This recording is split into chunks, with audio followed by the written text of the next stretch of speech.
Hello বিয়ান, আসসালামু আলাইকুম। Welcome to my channel. আশা করি সকালে ভালো আছো। আলহামদুলিল্লাহ আমিও ভালো আছি। এই তো দেখতে দেখতে চলে এলাম লং একটা ভিডিও নিয়ে। অনেক বড় একটা ভিডিও হবে আজকে। সব সময় শর্ট ভিডিও দিয়ে আজকে একটা বড় ভিডিও দেব।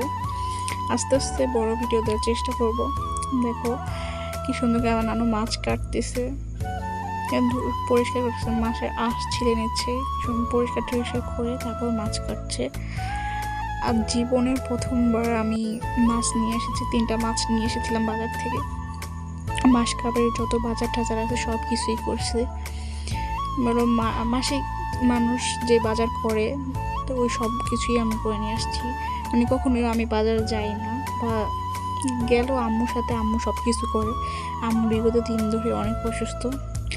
আম্মু অসুস্থর কারণে এখন আমাকে সব কিছু করতে হচ্ছে।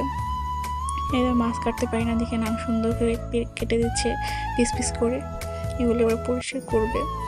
যাই হোক, কি বলবো, মুরগি ভাই একটা আনছি। ভাই মুরগি আমি জীবনেও কাটি নাই, ওইটাকে কাটছি। কি বলবো, আমার নিজেদেরই কেমন যেন লাগছে, এত বাজে লাগছে, বমি চলে আসছিল। যাই হোক, ওই সুন্দর করে কেটে পরিষ্কার করে ধুয়ে নিয়েছে। এই দেখো, দেখতে চলে এসেছে আমাদের লিচু গাছ। এই লিচু গাছে কি বলবো, এত সুন্দর হয়েছে লিচু।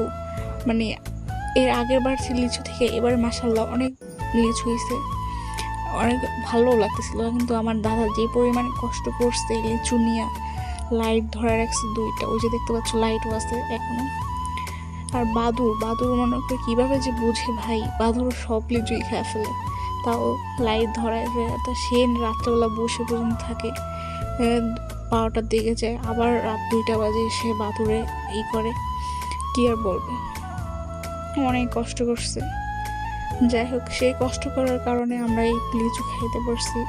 এই দেখো আমার ফুপি এখানে ভিডিও বানাচ্ছিল। দেখো ওর হেয়ার স্টাইলটা কীরকম লাগছে, কমেন্ট করে অবশ্যই জানাবো। আর ওর একটা পেজ আছে, সবাই যে okay like comment and subscribe করবা, সৈয়দা অর্থী।